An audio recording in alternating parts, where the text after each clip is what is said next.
Just house, she whispered, her voice sounding thin and unfamiliar to her own ears. Just a house. Ik kan ben nervold per mijn spurring. This house interded from an aunt tain and lave. To worth for Miss Eyes. Thin lines tracing the path where the glass had shattered 2 years ago. The house loomed at the end of the gravel driveway, a skeletal Victorian structure wrapped in the skeletal embrace of dying elms.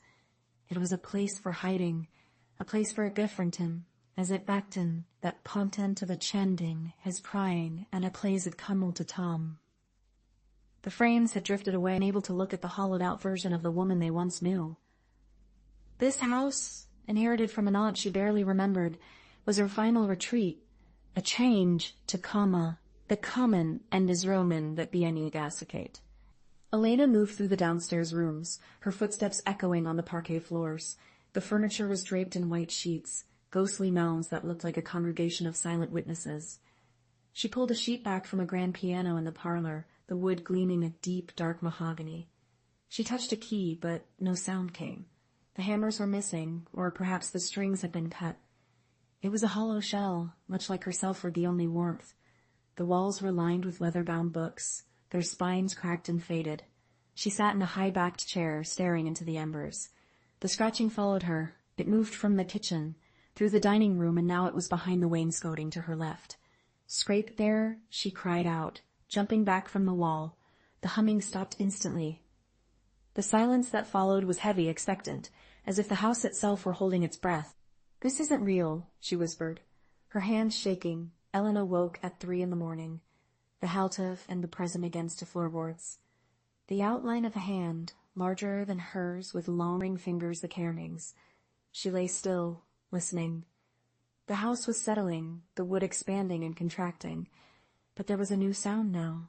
It was a wet, sliding noise, coming from everywhere and nowhere at once. "Elena," it sighed, "you've come home to us. You've brought back the pieces."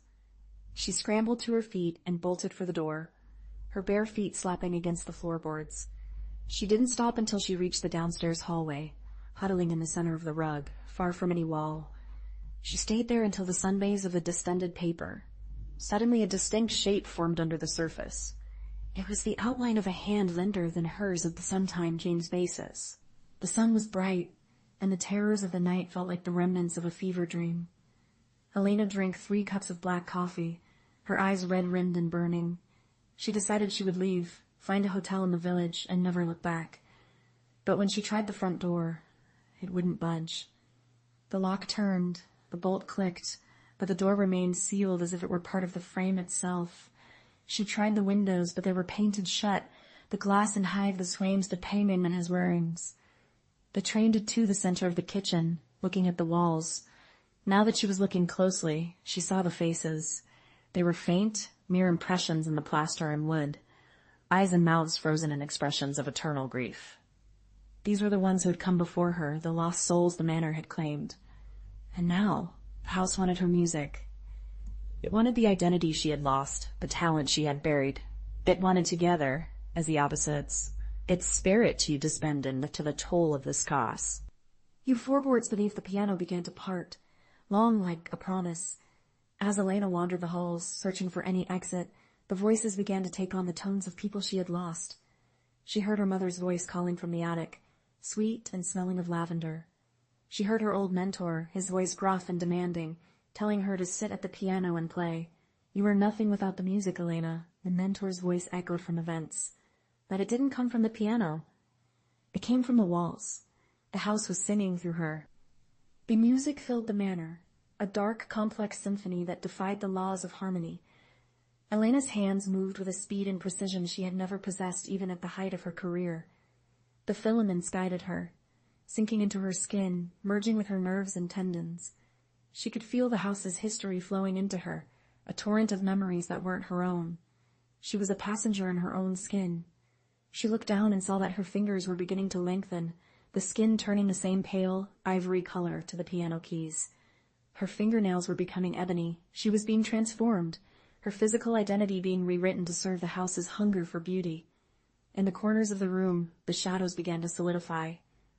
The faces in the walls were stepping out, thin, with spiks to fired details. The faces and the walls where stepping out finish would be completely into the moment, so they become. Time had lost all meaning in the rhythmic pulse of the manor.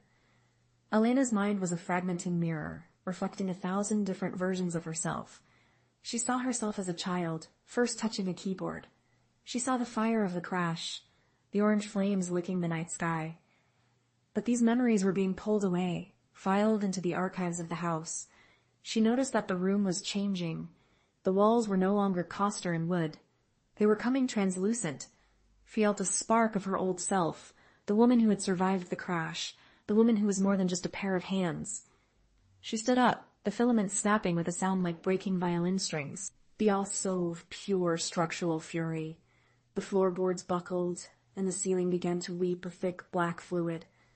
Elena stumbled toward the door, her legs heavy and uncooperative. The whispers had turned into screams, a cacophony of thousands of voices demanding her return. "You belong to us," they shrieked. "You are nothing without us. Return to the melody." She reached the hallway, but the stairs had transformed into a slide of shifting, glittery things.